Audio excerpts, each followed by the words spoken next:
Muchas gracias, señora presidenta. Buenos días, señorías. España ha comenzado su desescalada, su transición hacia la nueva normalidad, y no hemos llegado hasta aquí porque nos hayan llevado las circunstancias. No hemos llegado hasta aquí porque el virus haya perdido su capacidad de contagio. Hemos llegado a este punto con el esfuerzo de miles y miles de profesionales sanitarios y con el sacrificio de millones de españoles. Suyo es todo el mérito de esta primera victoria, parcial, pero primera victoria contra la pandemia. Quisiera comenzar esta intervención expresando con palabras lo que hemos manifestado con nuestro silencio hace escasos segundos. El más sentido pésame a las personas que han perdido a sus seres queridos a causa del COVID-19 y también enviando el máximo respaldo caluroso a quienes siguen luchando contra la enfermedad en sus hogares o en los hospitales. En nuestra memoria quedará siempre el sufrimiento de tantos y tantas compatriotas, el recuerdo de las víctimas perdurará entre nosotros. Y desde este momento quiero anunciarles lo siguiente, y es que en el momento en el que la mayor parte de nuestro país esté en la fase 1 de la desescalada, es decir, tan pronto como las calles vuelvan a ser transitadas en nuestro país y los edificios oficiales visitados, el Gobierno declarará el luto oficial.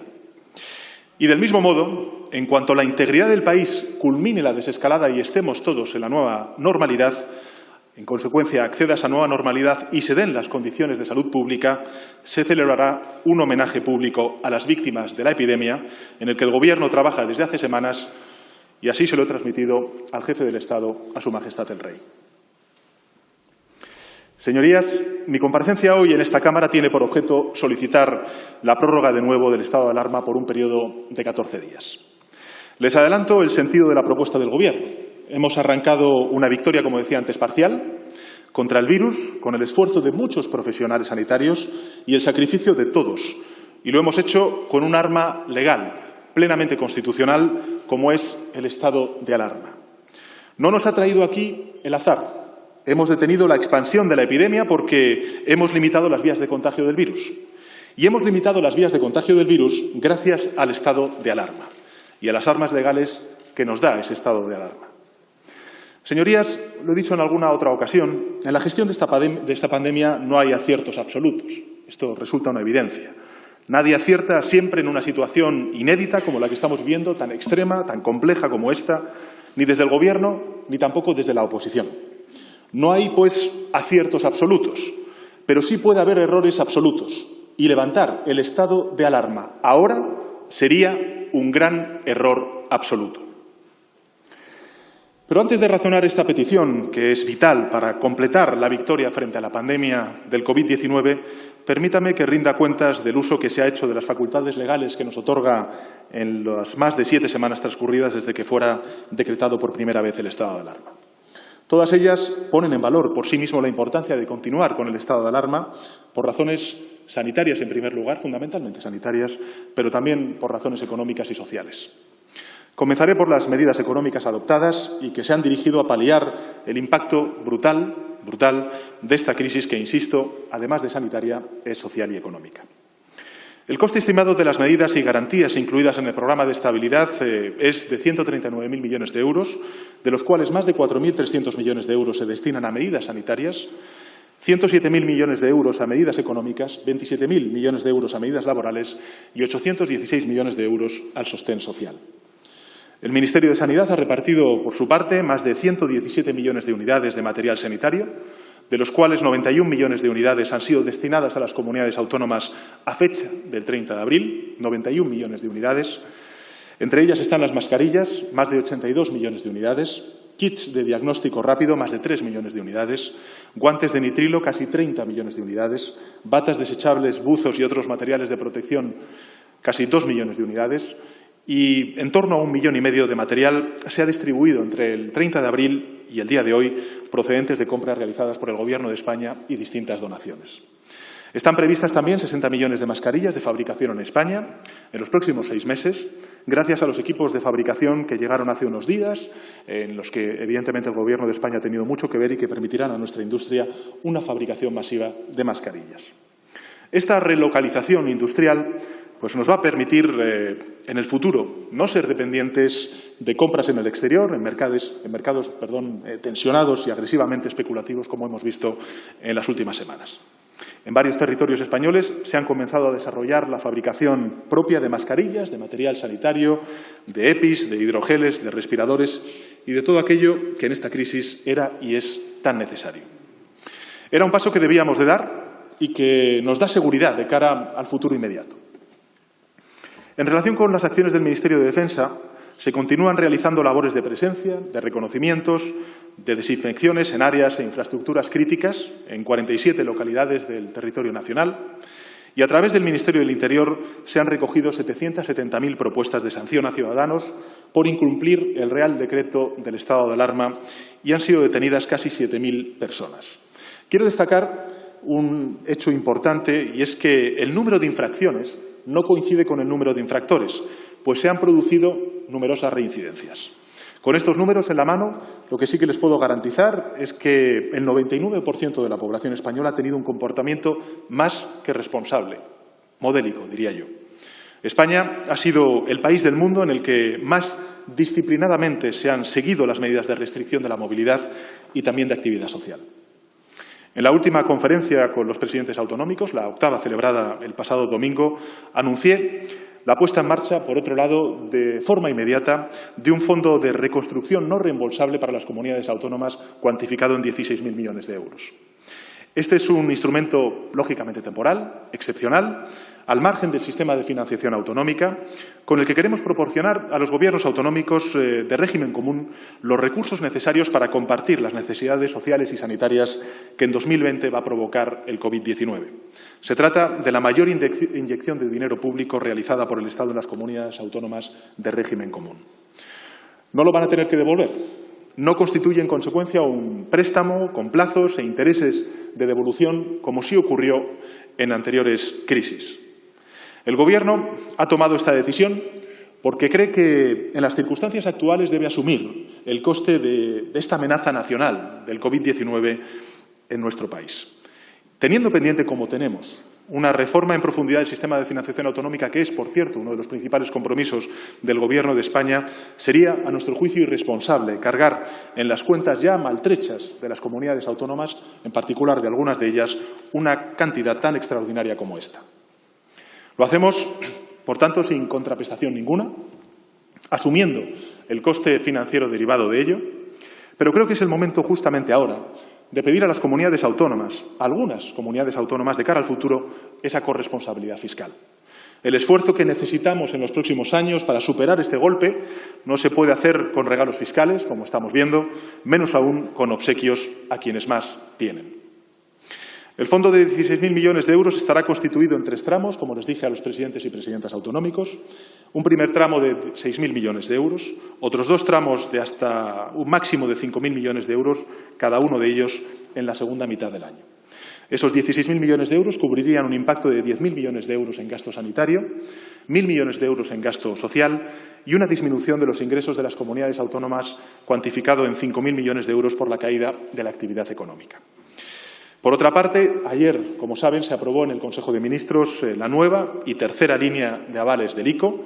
El importe será de 24.500 millones de euros, 10.000 millones de euros destinados a pymes y autónomos, 10.000 millones de euros destinados al resto de empresas y 4.000 millones de euros para el mercado alternativo de renta fija, además de 500 millones de euros para la compañía Celsa. Y respecto a las 2 líneas ya puestas en marcha, de 20.000 millones de euros cada una, quiero detallar los siguientes números. El número de operaciones totales de financiación asciende a más de 265.000, es decir, han sido 265.000 operaciones las que han sido avaladas a lo largo de estos más de 7 semanas de estado de alarma. El importe avalado asciende a un total de 26.800 millones de euros, 26.800 millones de euros, y la financiación total asciende a más de 35.220 millones de euros en calidad de nuevos préstamos y otras modalidades de financiación y renovaciones. La mayoría de los avales se concentra en pequeñas y medianas empresas, también trabajadores autónomos, que suponen el 98% del total de operaciones,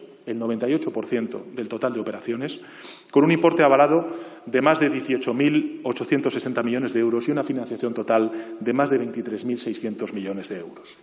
Por tanto, el 98% va a pymes y autónomos con un importe avalado de 18.860 millones de euros y una financiación, repito, total de más de 23.600 millones de euros. Es decir, un esfuerzo extraordinario por mantener el tejido productivo como consecuencia del parón y el cierre de la actividad económica. Señorías, querría también hacer un balance, como en otras ocasiones he hecho desde esta tribuna, del impacto que todas las medidas que hemos puesto en marcha, desde las sociales a las económicas, están teniendo en la ciudadanía. Y quiero empezar hablando de la ciencia, de la investigación, del desarrollo, algo esencial para la seguridad, para la libertad y para el progreso de nuestro país. Algo esencial para que un país pueda combatir esta pandemia. No lo olvidemos nunca más. Creo que esta es una de las principales conclusiones que podemos extraer de esta pandemia, porque hemos comprobado de forma trágica la vital importancia de nuestra ciencia y de nuestros investigadores. Actualmente se están realizando 44 ensayos clínicos en medicamentos autorizados por la Agencia Española de Medicamentos y de Productos Sanitarios, 12 de ellos durante las últimas semanas, en los cuales participan más de 28.000 investigadores. 668 profesores universitarios se benefician de la prórroga de sus ayudas a la formación durante el estado de alarma. Hay 62 hospitales y 4.000 profesionales trabajando en un ensayo dirigido a buscar alternativas para mejorar la protección de los profesionales sanitarios en la lucha contra el COVID-19, y el Instituto Público de Salud Carlos III lidera una red europea para la coordinación de estudios virológicos sobre la prevención y el control del COVID-19 y se realizó la secuenciación completa del SARS-CoV-2 en muestras de pacientes de distintas partes de España, entre otras acciones decisivas.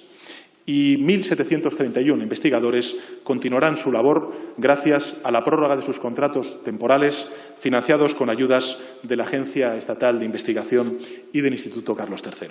Es decir, hemos impulsado, estamos impulsando y vamos a seguir haciéndolo cuando todo esto pase, el protagonismo de la investigación y de la ciencia. Tiene que cambiar, lógicamente, el tiempo de la irrelevancia española en investigación, en ciencia. Tenemos que buscar el liderazgo. Si antes era claro, ahora resulta evidente. Y creo que tenemos lo mejor, y es el capital humano materializado y personalizado en, lógicamente, nuestros investigadores e investigadoras. Con respecto a las medidas sanitarias, me gustaría comunicarles que está en marcha el estudio de seroprevalencia, al cual ha hecho referencia en algunas comparecencias públicas el ministro de Sanidad, realizado, lógicamente, bajo el liderazgo del Departamento de Sanidad y el Instituto Carlos III, junto con las comunidades autónomas. Dicho estudio, que será fundamental para saber interpretar exactamente cuál es el grado de evolución del COVID-19 en nuestro país, dicho estudio, como decía, estudiará, o mejor dicho, estimará el porcentaje de población española que ha desarrollado anticuerpos frente al COVID-19. Se han seleccionado para ello más de 36.000 hogares españoles y van a participar un total de 90.000 personas. Y en lo social, entre otras muchas cuestiones, se han destinado, les recuerdo, 25 millones de euros a las comunidades autónomas para las becas de comedor, lo que posibilitaba que unos 148.000 niños y niñas reciban una alimentación adecuada. A su vez, los 300 millones de euros destinados a las comunidades autónomas para incrementar el plan concertado en servicios sociales, en cuidado a domicilio, teleasistencia, que prestan servicio a más de 12 millones de personas. Y como, señorías, ustedes pueden imaginar, sin techo sería imposible cualquier protección. La política de vivienda es un derecho fundamental que debe estar garantizado con pandemia o sin ella. Y con las líneas de avales ICO destinada a proteger a personas en situación de vulnerabilidad o que han devenido en situación de vulnerabilidad como consecuencia del impacto económico y laboral de esta crisis, se estima que casi 500.000 de arrendatarios, exactamente 450.000, podrán hacer frente a su alquiler. La prohibición del corte de suministros para colectivos vulnerables va a beneficiar a 1.300.000 personas, 1.300.000 personas. De la suspensión de la actualización de los precios del gas se están beneficiando ya 5,5 millones de consumidores. Más de 1 millón de empresas y autónomos podrán suspender sus facturas de electricidad y gas hasta 6 meses después del levantamiento del estado de alarma. Y, por tanto, reitero en este punto lo que advertí al comienzo de mi intervención, y es que en la gestión de la pandemia no hay aciertos absolutos, pero sí puede haber errores absolutos por parte de todos los que estamos aquí presentes. Y levantar el estado de alarma ahora sería un error absoluto, total e imperdonable. Porque estas ayudas se realizan bajo el paraguas del estado de alarma. Y los millones de compatriotas que se acogen a ellas las necesitan para tener techo, para tener electricidad, para tener gas, para mantener vivo un negocio, para recibir el apoyo colectivo de las instituciones públicas. Y en el ámbito de la educación, señorías, por ejemplo, casi 14.000 universitarios y universitarias se beneficiarán de la moratoria en el pago de las cuotas de marzo a diciembre de 2020 de los préstamos universitarios. Y en el aspecto laboral de este sector, señorías, 40.000 ayudantes, profesores ayudantes doctores, profesores asociados, profesores visitantes, se beneficiarán de la prórroga de los contratos universitarios. Quiero volver a nombrar también, señorías, para un Gobierno comprometido con la igualdad de género, a las 61.000 mujeres que se benefician de todos los proyectos o programas preventivos y asistenciales para proteger y asistir a las víctimas de la violencia machista, la explotación sexual, la trata o agresiones sexuales durante la crisis del COVID-19. La situación, lógicamente, lo podemos compartir de la mayor parte de los grupos que estamos aquí presentes, la situación se ha extremado para ellas y no las vamos a olvidar. No podemos mirar hacia otro lado. Son un pilar fundamental en esta lucha. Las necesitamos libres, protegidas y seguras. Y en el ámbito de la lucha contra la violencia de género se han llevado a cabo un total de 205.000 actuaciones preventivas por parte de las fuerzas y cuerpos de seguridad del Estado y se han practicado un total de 5.394 detenciones por estos hechos desde el comienzo del estado de alarma hasta el pasado día 30 de abril. Por otra parte, hasta la fecha, 570.000 trabajadores y trabajadoras se han beneficiado de incapacidad de la consideración, lógicamente, de incapacidad temporal asimilada a la baja laboral por accidente de trabajo a causa de enfermedad. 570.000 trabajadores y trabajadoras. Se ha ampliado, además, la cobertura de la prestación por desempleo a los trabajadores despedidos durante el periodo de prueba de un nuevo trabajo y los trabajadores fijos discontinuos. Y casi 50.000 empresas y autónomos han solicitado el aplazamiento hasta el 30 de junio de este año del pago de sus deudas a la Seguridad Social. De la moratoria de 6 meses de las cotizaciones a la Seguridad Social han pedido beneficiarse 1.125.000 autónomos. Una cantidad aún mayor, 1.233.000 autónomos, han solicitado la prestación extraordinaria por cese de actividad, habiéndose concedido hasta el 1 de mayo el 93% de dichas prestaciones y habiéndose hecho efectivo ya su importe en más del 80%.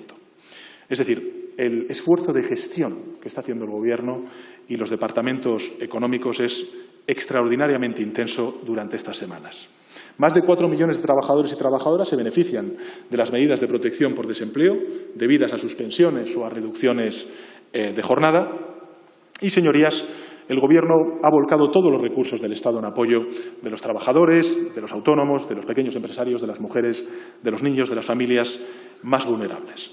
Y lo hemos hecho porque ese es el objetivo del Estado, al menos como nosotros lo entendemos. Apoyar en primer término a quienes más lo necesitan, a quienes han devenido vulnerables como consecuencia del parón de la actividad económica y del confinamiento. Seguramente, señorías, esto no sea suficiente. Probablemente en las intervenciones que ustedes hagan posteriormente subrayarán el que no es suficiente. Y puede ser verdad. Seguramente, señorías, pues ha habido también retrasos y algunos fallos.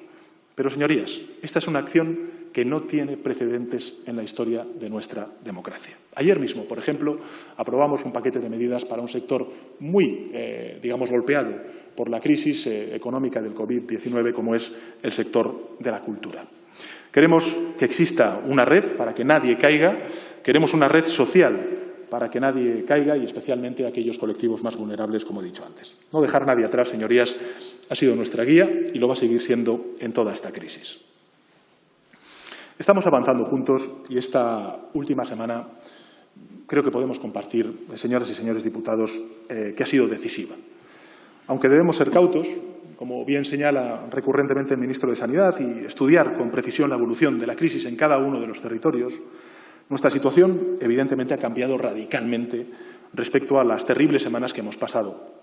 España ha entrado por fin, como decía al principio de mi intervención, en una fase de transición hacia esa nueva normalidad, en una fase de desescalada. Cuando hace 7 semanas y media, acuérdense, señorías, se decretó el estado de alarma, el virus aumentaba su propagación cada día en un 35%. Ayer lo hizo en un 0,40%, 88 veces menos, y hoy lo hace en un 0,31%. Y los demás indicadores, señorías, demuestran, recalco, que con toda prudencia y con toda precaución, que la enfermedad está siendo controlada. Mientras los contagios descienden, casi 6 de cada 10 personas contagiadas se han restablecido ya por completo. Y recuerdo, no hemos llegado hasta aquí porque nos haya llevado la corriente. Hemos llegado hasta aquí con esfuerzo, con sacrificio y también con una herramienta constitucional y plenamente legal como es el estado de alarma, que, insisto, ha funcionado. Y gracias a esa victoria, que sin duda alguna es parcial, que no es completa a día de hoy, hemos obtenido esta posibilidad de poder iniciar, como he señalado al principio de mi intervención, la fase de desescalada. Y para hacerlo necesitamos la misma herramienta legal, la misma herramienta constitucional, porque es la única que nos permite cegar las vías de contagio del virus cuando todavía conserva buena parte de su potencial letal. Limitamos, es verdad, el derecho a la libre circulación, limitamos, es cierto, el derecho a la libertad de reunión, pero lo hacemos para garantizar otros 2 derechos fundamentales, como es el de la salud pública y también el de salvar vidas. Es cierto que las restricciones serán cada vez menos severas, esperemos que cada vez sean menos severas, pero seguirá habiendo restricciones y esas restricciones, señorías, necesitan del estado de alarma. Como ya saben, para cada fase de desescalada se van a establecer diferentes marcadores, medidas, que también iremos valorando territorio a territorio y que han sido previamente acordadas con los gobiernos autonómicos. España acaba de empezar este esperado progreso, o proceso, mejor dicho, de regreso a la normalidad, y lo vamos a hacer con cautela, velando siempre por preservar la salud pública. La desescalada, como saben, comprende 4 fases. El pasado lunes empezamos la fase 0, la fase de preparación para esa transición, cuyas condiciones ustedes ya conocen. La orden más destacada y que entró en vigor el pasado 2 de mayo es la que permite dar paseos y realizar el ejercicio al aire libre al conjunto de la población, por franjas horarias en función de los colectivos específicos, sobre todo para proteger a aquellos más vulnerables frente al COVID-19. Necesitamos, lógicamente, evitar aglomeraciones y por eso esta orden regula los paseos por franjas horarias en los municipios de más de 5.000 habitantes, estableciendo, en primer lugar, 2 franjas para los mayores de 13 años y menores de 70 años, que podrán salir entre las 6 y las 10 de la mañana y las 8 y las 11 de la noche, y otras 2 para los mayores de 70 años, que podrán salir entre las 10 y las 12 de la mañana y entre las 7 y las 8 de la tarde. De manera que las horas centrales del día, esto es, entre las 12 de la mañana y las 7 de la tarde, se reservan para los paseos de los niños y niñas menores de 14 años. Además, desde este lunes, como saben, es obligatorio el uso de mascarillas en el transporte público, en autobuses, en ferrocarril y en el transporte aéreo y marítimo. Creemos necesaria esta medida, señorías, porque especialmente en el transporte urbano se dan situaciones en las que no puede guardarse la distancia de seguridad que, lógicamente, establecen las autoridades sanitarias. Esta medida ha sido, además, solicitada por la mayor parte de comunidades autónomas y por los consorcios de transportes de las principales comunidades autónomas y también ayuntamientos. Por supuesto, para que pueda cumplirse, el lunes volvieron a repartirse por toda España un total de 6 millones de mascarillas en los principales nudos de transporte público y además entregaremos otros 7 millones de mascarillas a la Federación Española de Municipios y Provincias para que las distribuyan con este mismo propósito. Y, por último, 1,5 millones de mascarillas adicionales a ONGs como Cáritas, como la Cruz Roja, como el CERMI, al Comité de Personas con Discapacidad. Para ir avanzando también en el alivio que necesita nuestra economía, en esta fase de preparación, o fase 0, hemos dispuesto la apertura, como saben ustedes, muy limitada, de algunos establecimientos públicos y la reanudación de algunas actividades que son conocidas y que afectan a restaurantes, a cafeterías, a comercios, a locales de servicios. También se levantan algunas restricciones al deporte profesional. Todos los trabajadores confinados han hecho un gran sacrificio, señorías, pero es evidente y es fácil entender que el sacrificio adicional de un deportista que ha visto ponerse en peligro su forma física y sus capacidades, pues era una cuestión que teníamos que resolver tan pronto como fuera posible. Señorías, como anuncié en una de mis últimas comparecencias, la desescalada, como hemos visto y hemos dicho, debe ser asimétrica. Y el ejemplo de ello por ahora es que desde este lunes 4 de nuestras islas han pasado directamente a la fase 1, es decir, a la fase inicial de transición de esa desescalada, Formentera en concreto, El Hierro, La Graciosa y La Gomera, Islas Baleares e Islas Canarias. Las restricciones en esta fase son un poco más relajadas, evidentemente. Se permite, por ejemplo, el contacto social en grupos reducidos de 10 personas como máximo, manteniendo, eso sí, una distancia tasada. Los convivientes pueden ir en el mismo vehículo. Los centros educativos se reabren para ser desinfectados y no hace falta cita previa para ir a comercios que han reanudado su actividad. El Gobierno quiere hacer, una vez más, un llamamiento, pues lógicamente, a la ciudadanía para que extreme su responsabilidad. Si una persona tiene síntomas de enfermedad o ha estado en contacto con algún enfermo o enferma del COVID-19, debe ir al médico y evitar, lógicamente, cualquier actividad, aunque esté permitida, que ponga en riesgo la salud de otros. La desescalada, señorías, en consecuencia, como he dicho antes, será asimétrica, como estamos viendo en distintos territorios, y será además cogobernada. La dirigiremos juntos, el Gobierno de España y los gobiernos de las distintas comunidades autónomas, en cogobernanza, aunque las validaciones últimas, lógicamente, dependerán del Ministerio de Sanidad y de la evolución del virus. Evidentemente, el proceso establecido es adaptable y participativo. Es decir, los gobiernos autonómicos, las comunidades autónomas, señorías, con administraciones más próximas, tendrán un papel protagonista en la desescalada. Y para ello hemos establecido un procedimiento de cogobernanza que nos ayudará a ordenar el trabajo, el flujo de información y también la toma de decisiones. Se desarrollará, si me permiten, al menos la explicación de la siguiente manera. En primer lugar, las comunidades autónomas tendrán que remitir al Ministerio de Sanidad sus propuestas, indicando qué provincias consideran que tienen que cambiar de fase, o qué islas o qué ciudades autónomas, y en su caso territorios de ámbito inferior, y junto a ello qué medidas se aplicarán en cada una de esas provincias que cambien de fase. En esencia, la propuesta tendrá que contener, en primer lugar, una descripción de las medidas que se pretenden adoptar, que deberán estar basadas en las medidas previstas en el plan de desescalada y, en su caso, añadirán las que consideren oportunas siempre con la debida justificación. Además, tendrán que realizar un análisis de las capacidades estratégicas disponibles en el sistema sanitario, de la evolución epidemiológica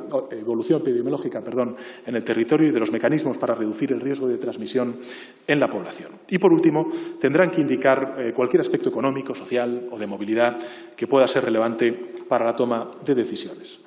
Lógicamente, el Ministerio de Sanidad estudiará cada una de estas propuestas conjuntamente con las comunidades autónomas y, finalmente, se adoptará una decisión que, lógicamente, esperamos que sea consensuada, preferentemente sea consensuada. Las comunidades autónomas, además, tendrán capacidad interpretativa para desarrollar las órdenes que se dicten, dada, pues, lógicamente, la complejidad que tiene la situación, la inmensa casuística que tiene cada uno de los territorios y la imposibilidad de llegar al máximo detalle en las normas, como ustedes pueden imaginar. Y un apunte final sobre el cambio de fase. Para poder tomar en consideración las propuestas de las comunidades autónomas, será necesario que se cumplan los siguientes requisitos, en los que creo que es posible encontrar un amplio acuerdo en esta Cámara, como lo hemos hecho, por cierto, también con las comunidades autónomas. Los territorios deberán tener la capacidad de instalar, en un plazo máximo de 5 días, entre 1,5 y 2 camas de cuidados intensivos por cada 10.000 habitantes. Deberán tener, asimismo, la capacidad de instalar en un plazo máximo de 5 días entre 37 y 40 camas de agudos por cada 10.000 habitantes y, por supuesto, deberán tener actualizada y comunicada la información del panel de indicadores, ya que, en caso contrario, sería imposible conocer el estado de situación en cada territorio y, por tanto, valorar adecuadamente la propuesta. Señorías, todo esto que acabo de detallar, yo creo que, si algo resume, si algo sintetiza, es el gran logro colectivo que hemos alcanzado durante estas más de 7 semanas de lucha conjunta contra el COVID. Que estamos avanzando y que estamos avanzando juntos. Y quiero subrayar esto, estamos avanzando juntos. Los niños, las niñas alegraron las calles hace una semana. Este fin de semana han sido los adultos los que han devuelto la vida a los barrios, a las avenidas, a los paseos de nuestros municipios. La ciudadanía está recuperando el pulso de su vida y se encuentra cada día más segura. Esto es lo que hemos hecho entre todos y todas. Y lo quiero agradecer públicamente, porque ha sido la mayoría de este Congreso, la mayoría de esta Cámara, quien ha apoyado explícitamente la prolongación del estado de alarma. No me cansaré de repetir que debemos extremar la vigilancia, que debemos ser exhaustivos, prudentes, precavidos. Nos estamos enfrentando, señorías, a algo extraordinariamente inédito en nuestras vidas. Hoy hemos recibido, como decía antes, con alivio, que solamente se registraron en España en el día de ayer poco más de un 0,31% de nuevos diagnosticados, es decir, 685 compatriotas. Pero para comprender el riesgo que aún corremos, y esto es lo que me gustaría compartir con ustedes, señorías, pensemos que un solo contagiado desde el extremo oriental de Asia puso en peligro a toda la humanidad en menos de 100 días. España, señorías, ha empezado a recuperarse. Eso es evidente. Hemos vuelto a las calles, lo estamos viendo a través de los medios de comunicación, en nuestros barrios. Han abierto de nuevo los pequeños comercios. Nuestras ciudades parecen otra vez lugares vivos, con limitaciones, pero vivos, evidentemente. Y, sobre todo, nuestro sistema sanitario ya no está colapsado, como hemos visto, desgraciadamente, durante estas últimas semanas. Hay miles de recuperados, como estamos viendo diariamente. Hay cada vez menos diagnosticados. Creo que es síntoma de lo que venimos pidiendo todo este tiempo: solidaridad, responsabilidad y unión. Pero el virus, señorías, sigue ahí, al acecho, y su capacidad de contagio es más que evidente. Y el número y el nivel de contagios pues permite aliviar progresivamente las limitaciones que nos hemos autoimpuesto, que hemos soportado, pero no permite eliminar todas esas incertidumbres. Necesitamos limitar aún más la propagación del virus. Y para eso, señorías, se lo digo honestamente, necesitamos limitar durante unas semanas más dos derechos fundamentales que, lógicamente, hemos visto restringidos como consecuencia del estado de alarma. El primero es el derecho a la libre circulación y el segundo es el derecho, como decía antes, de reunión. Se limitan, es cierto, dos derechos para garantizar otros dos, que es el de la salud pública y el de la vida.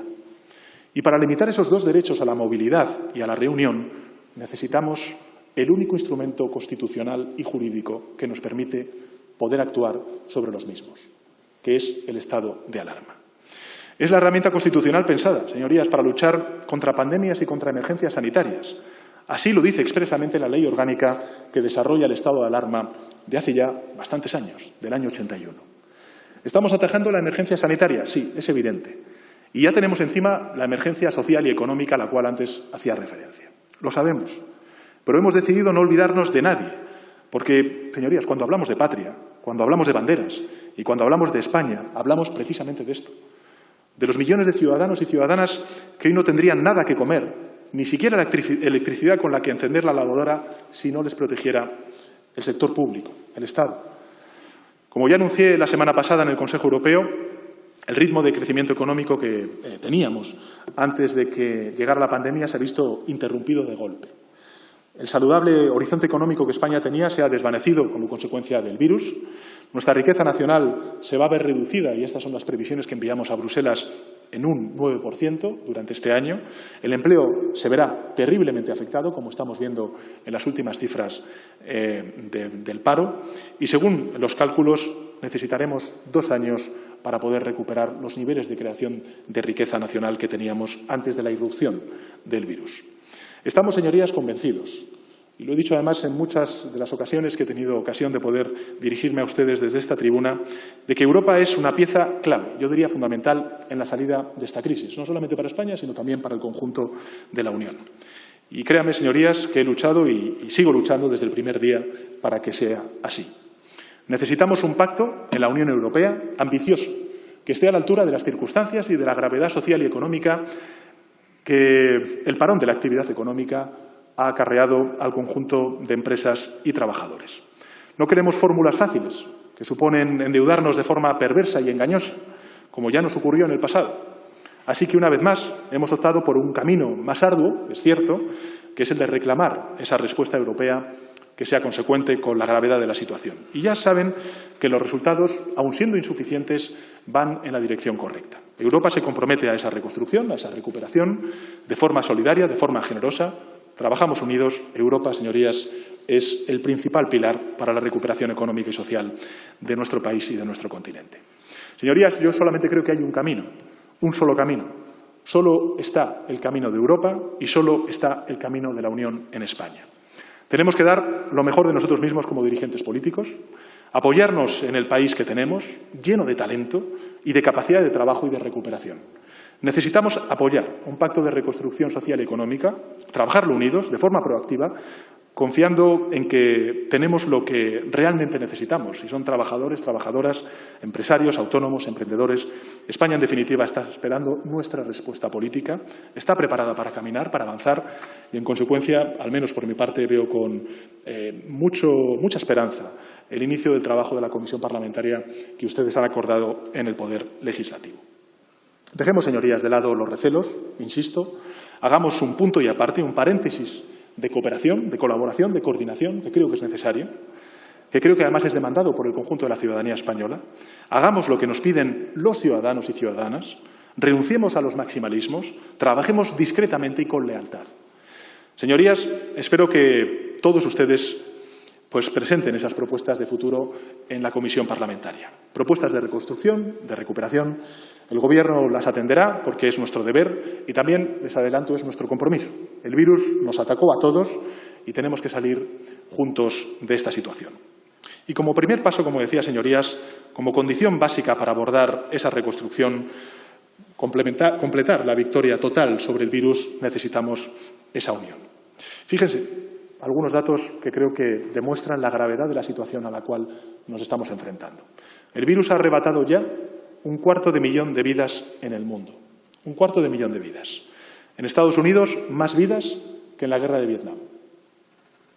Ha paralizado la economía mundial, como estamos viendo. Ha encerrado en sus hogares a la mitad de la humanidad. Ha vaciado las calles, ha suspendido vuelos, ha triturado empresas prometedoras, ha despedazado proyectos vitales, empresariales. Cualquiera entiende que el combate contra un enemigo tan dañino consta de dos etapas. En la primera etapa hay que frenarlo, hay que mantenerlo a raya, y para eso hemos cedido parte de nuestras libertades, hemos permanecido en casa, hemos renunciado a encuentros con nuestros seres queridos. Por tanto, hemos hecho lo más duro. Queda ahora, no lo más duro, pero sí lo más difícil, lo más complejo.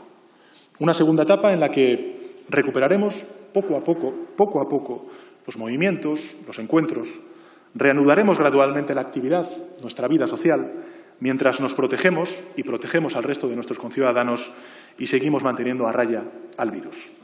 Necesitamos aún, señorías, limitar unas semanas más nuestros movimientos. Resulta evidente. Necesitamos limitar todavía más nuestros encuentros unas semanas más. Eso es lo que hemos llamado desescalada en términos cotidianos. Y para hacerlo necesitamos el instrumento constitucional que nos permite y nos habilita a ello, que es el estado de alarma. En la gestión, como he dicho antes, señorías, y me gustaría volver a repetirlo, en la gestión de esta epidemia no hay aciertos, siempre. Ni en Oriente ni en Occidente, ni en Europa ni en América, ni en el Gobierno ni en la oposición. No hay aciertos absolutos en la gestión de la pandemia, pero sí puede haber errores absolutos. Me gustaría compartir con ustedes esa preocupación. Sí puede haber errores absolutos. Ignorar el riesgo de la epidemia y levantar el estado de alarma de manera precipitada sería un error absoluto, total, imperdonable, que el Gobierno no va a cometer, por eso pide la prórroga, y que exhorto a sus señorías a que eviten. Levantar, como he dicho antes de tiempo, el estado de alarma sería desproteger a los españoles frente al virus. Y no hay propósito político noble que justifique dar ese paso. El estado de alarma no es ningún, señorías, no es ningún recurso retorcido del centralismo. No lo es. Es una herramienta para limitar la movilidad durante unas semanas más. Es el medio de evitar que el virus se desplace sin control entre provincias. Es un escudo frente a la propagación de la epidemia. Y, señorías, el estado de alarma no es ningún ardid, como se dice por parte de algunos grupos de la oposición, para limitar las libertades. No lo es. Todas las libertades, señorías, están intactas. Todos los derechos de la Constitución están intactos. Y los protegen plenamente las leyes, los tribunales, el Parlamento y la prensa, que actúa sin cortapisas. No hay una sola libertad vulnerada, solo limitadas las de circulación y la de reunión para impedir precisamente el contagio y salvar, lógicamente, vidas y garantizar la salud pública del conjunto de ciudadanos. No puede haber otro interés, no lo hay, que el de salvar vidas y culminar el esfuerzo que hemos hecho entre todos y todas. No puede haber otro objetivo que recobrar cuanto antes nuestra capacidad laboral y productiva. Esa es, señorías, créanme, la única ideología que hay a través de la petición que hago a esta Cámara de nuevo de la prórroga del estado de alarma. Proteger la salud pública y salvar vidas. Vidas extremeñas y vidas catalanas. Vidas andaluzas y vidas gallegas. Vidas de izquierdas y vidas de derechas. Vidas, en definitiva, señorías, de compatriotas. Ya no es momento de reproches. Es el momento de tomar una decisión tan trascendental. Es el momento de tomar una decisión trascendental que nos va a marcar para siempre. Lo que hay que votar es si descendemos gradualmente o rompemos filas. Esta es la cuestión, señorías. Si impera la unidad o se impone el sálvese quien pueda. Y eso, señorías, es también pues una opción, no solamente política, sino también moral. Por encima de aciertos y de errores puntuales en la gestión, independientemente de la valoración que reciban, todos nos mediremos por las implicaciones éticas de la decisión que vamos a tomar en el día de hoy. Y no quiero restarle la más mínima gravedad a esta cuestión. Cualquier propósito político partidista es legítimo, señorías. Yo no lo pongo en duda, pero dentro de unos ciertos límites. Uno de ellos, el más sagrado, es el de la salud y el de la vida de los ciudadanos. Señorías, la meta está cerca. La meta está cerca. Les exhorto a perseverar unas pocas semanas más. Si lo hacemos dentro de unas semanas, pues podremos celebrar juntos la primera victoria frente a la epidemia, aunque nos mantendremos, lógicamente, vigilantes para evitar cualquier rebrote.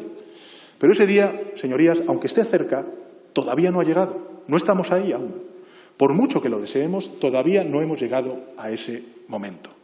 Necesitamos que se mantengan durante unas semanas más algunas limitaciones en nuestra movilidad y algunas restricciones en la actividad económica para terminar de controlar definitivamente la enfermedad.